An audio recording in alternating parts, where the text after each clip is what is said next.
It's a fascinating thing, the mind, how it can build a room with no doors and then forget it's the one who built the walls.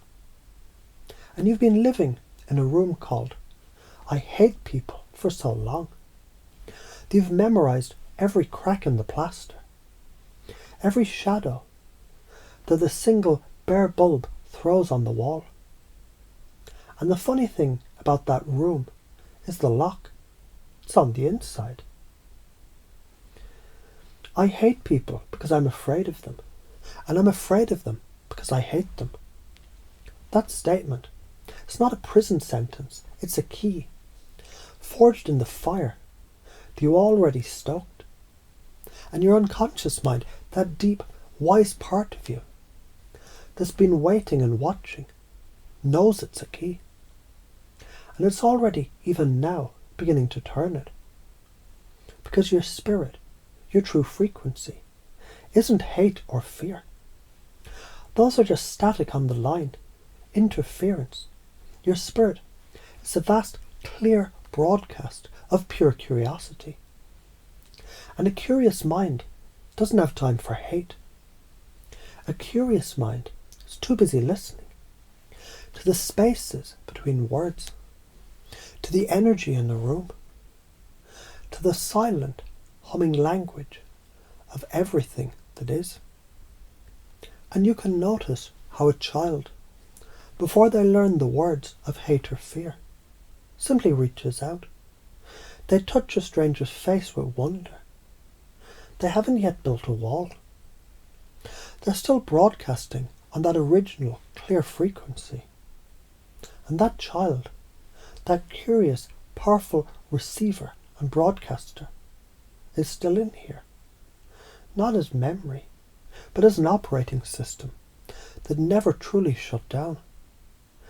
It just got covered over by stories, by experiences, by a very clever, very tired mind that thought building a fortress was the same thing as being safe.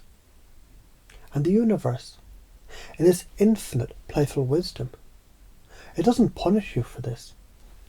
It just reflects it back. It's like you've been shouting go away into a canyon your whole life. And you've been so confused as to why the only thing you ever hear echoing back is go away. Your psychic ability, your intuition, that's all it's ever been. Your innate skill at perceiving the echo of your own broadcast. And you can learn so easily to shout something else. Or better yet, to just listen to the silence before the echo and discover it was never empty to begin with. So let's talk about the future for a moment. Not to predict, but to sense the possibilities. There's a timeline where nothing changes, where the loop just gets tighter and quieter, where you become a master of your own isolation, a curator of a museum of one. And your soul's gifts, your ability to channel insight, to feel the connection between all things, to heal, to be healed by the sheer fact of connection. Those gifts will lie dormant, not gone, just waiting. And the world will be a little dimmer for it, because the specific colour of light that you're here to bring won't shine. But there's another timeline, one your unconscious is already leaning into. That is so much more interesting, where you walk into a room and instead of a threat assessment, you perform a wonder assessment. What's their unique frequency?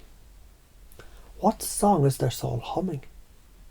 And because you're listening for it, you start to hear it. And people, they feel that. They feel truly heard on a level deeper than words, and they relax around it. They open up, and you find yourself in the most fascinating conversations, landing the most unexpected opportunities, connecting with the most remarkable souls. Not because the world changed, but because the station you were broadcasting on finally changed. And the beautiful, simple, goddamn secret is this. You don't have to do anything. You just have to allow a shift. You just have to let that paranoid security guard in your mind take a nap. And let the curious child take watch for a while. So now, you can allow the installation to complete itself. The unconscious mind knows how to do this. It knows how to rewrite the code. It knows how to turn down the static and fine-tune the receiver. It's been waiting for permission. You can feel the weight of the old pattern, the tired familiar tension of hate and fear, and you can already feel a part of you letting it go. Not with a struggle, but with a sigh of relief. Like setting down a heavy suitcase that you forgot you were carrying. And as that weight dissolves, it creates a space, a clear open channel. And into that channel, you can flow a new signal. The signal of curious observation. And every time you see a person now, your unconscious, it will automatically, effortlessly tune to this new frequency. I wonder what their story is. And this wonder is the master key that unlocks every door. And you can wonder what it will feel like tomorrow or the next day when you're in a crowd. And instead of a wall of threat, you feel a field of fascinating, walking, talking stories.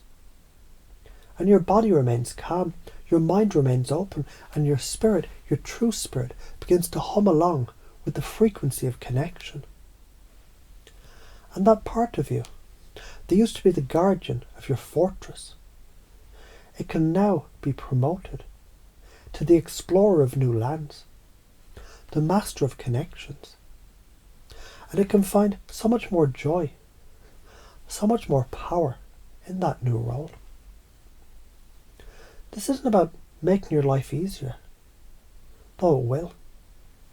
This is about you taking your rightful place in the tapestry of everything. A single thread that's been pulled tight, making the whole picture pucker, now relaxing, weaving back in. And the entire pattern becomes richer, more coherent, more beautiful because of you. Separation was always the illusion. Connection is the physics. The bell that rang is still ringing. Its vibration is softening the walls of that old room. And the door was always there, and your hand is already on the knob.